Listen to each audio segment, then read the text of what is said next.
জিম্বাবুয়ের যে স্ট্রেংথ ওটার চেয়ে কিন্তু আপনার আইপিএল স্ট্রেংথ কিন্তু অনেক বেশি। তো আমার মনে হয় ওখানে হলেও he can learn lot of things. মুস্তাফিজকে আইপিএলে খেলে এখনো শেখার কিছু নাই। মুস্তাফিজের লার্নিং প্রসেস ওভার, বরঞ্চ মুস্তাফিজের থেকে শিখতে পারে ওইখানে আইপিএলে অনেক প্লেয়াররা। একই ক্রিকেট বোর্ড কিন্তু দুই পরিচালকের দুরকম কথা। ক্রিকেট অপারেশনসের সাবেক চেয়ারম্যান আকরাম খান প্রতিযোগিতার মান বিবেচনায় গুরুত্ব দিচ্ছেন আইপিএলকে। মোস্তাফিজের এনওসির মেয়াদ একদিন বাড়ালেও কমিটির বর্তমান প্রধান জালাল ইউনুস ইন্ডিয়ান প্রিমিয়ার লিগকে অত বড় করে দেখতে চান না। এতে বাংলাদেশের কোনো বেনিফিট হবে না, এটা মুস্তাফিজের কাছে থেকে অন্যদের বেনিফিট হবে। মুস্তাফিজকে প্রয়োজন, কিন্তু আমাদের ন্যাশনাল ইন্টারেস্ট তো এক প্রথমে। আপনারা জানেন 2021 সালে কিন্তু এই দুজন প্লেয়ার কিন্তু এখানে আইপিএল খেলে কিন্তু ওয়ার্ল্ড কাপে জয়েন করেছিল এবং আমাদের ওইখানে এক্সস্টেড ছিল। তারাও বলেছে দে ওয়্যার এক্সস্টেড। আমরা ওই রকম সিচুয়েশন করতে চাই না। মুস্তাফিজকে দেশে ফিরানো মানেই যে আমরা জিম্বাবুয়ে সিরিজকে খেলাবো তা না।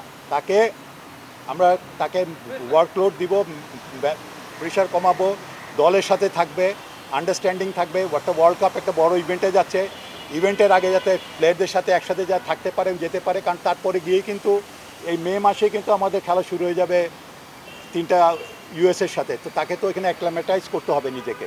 তো তাকে যাওয়ার আগে তো তাকে he has to be fit, physically fit. Exhausted হয়ে গেলে তো সে তো ডেলিভার করবে না। তাহলে আমার কি দরকার? 1, 2, 3 ঢাকায় জমি জিতে নিন 100% ক্যাশব্যাক সহ 20 কোটি টাকার পুরস্কার। আই নিড হিম। আমাকে তো সে যাতে ফ্রেশ মুস্তাফিজ চাই। পাকিস্তানের বিপক্ষে আসন্ন টি-20 সিরিজের জন্য আনকোরা এক দল ঘোষণা করেছে নিউজিল্যান্ড ক্রিকেট বোর্ড। প্রথম সারির বেশিরভাগ ক্রিকেটার ওই সময় খেলবেন আইপিএলে। বিশ্বের সবচেয়ে বড় ফ্র্যাঞ্চাইজি টুর্নামেন্টকে কিউইরা দিচ্ছে বাড়তি গুরুত্ব, কিন্তু টাইগারদের ক্ষেত্রে চিত্রটা ভিন্ন। আমাদের প্লেয়ারদের মধ্যে লিমিটেশন আছে। এই লিমিটেশনটা আমাদের তো লুক আফটার করতে হবে তাদের জন্য।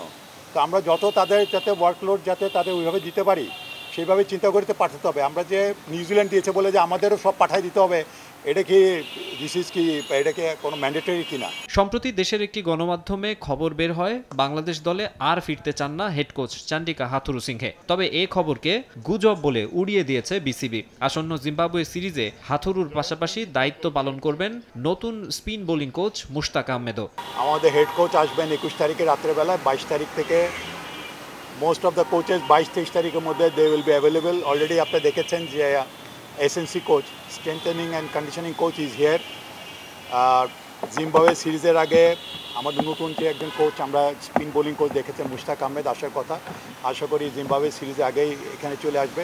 বাকি যারা আছে তারাও বাই 23rd এর মধ্যে চলে আসবে, এপ্রিলে। মুশতাক আহমেদ আমাদের থাকা অবস্থাতে যাতে আমরা আরও আমাদের দেশে যদি আনাচে কানাচে কোনো যদি লেগ স্পিনার ভালো থাকে, এখন যারা এক্সপোজারটা পায়নি তাকে দিয়ে যদি আমরা এই ট্যালেন্ট হান্টার মানে স্পিনার হান্টার যদি করতে পারি আমাদের জন্য খুবই ভালো হবে।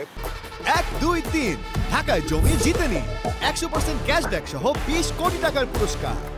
এদিকে তামিম ইকবালের আন্তর্জাতিক ক্যারিয়ার নিয়ে নানা মহলে নানা কথা। অনেকদিন ধরেই শোনা যাচ্ছে জাতীয় দলে ফিরতে নাকি শর্ত দিয়েছেন তামিম। সোমবার অধিনায়ক নাজমুল হোসেন শান্ত আর ক্রিকেট অপারেশনস চেয়ারম্যান জালাল ইউনুসের সঙ্গে মিটিংও করেছেন তিনি। কি কথা হলো সাবেক অধিনায়কের সঙ্গে? আমাদের সাথে এরকম কোনো কথাই নেই। ডেফিনেটলি তামিম ইকবালের সাথে, আমার সাথে, সিরাজ ভাইয়ের সাথে মাননীয় বোর্ড প্রেসিডেন্ট আমাদের অ্যাসাইন করেছিল তার সাথে আলাপ করার জন্য। আমরা তার ক্রিকেট প্ল্যান নিয়ে আলাপ করেছি। একটা জায়গায় এসে আমরা আলাপ আলোচনাটা শেষ করেছি। আর এটা আমাদের কথা ছিল, আমরা মাননীয় বোর্ড প্রেসিডেন্ট ওনার কাছে আমাদের এই মিটিংয়ের আউটকামটা ওনাকে জানাবো, আমরা জানিয়েছি। এবং এখানে তামিম ইকবাল নিশ্চয়ই তার কোনো ক্রিকেট প্ল্যান নিয়ে আমাদের সাথে আলাপ করেছে। কি আলাপ করেছে এটা তো এখন আমি আপনাদের বলতে পারছি না।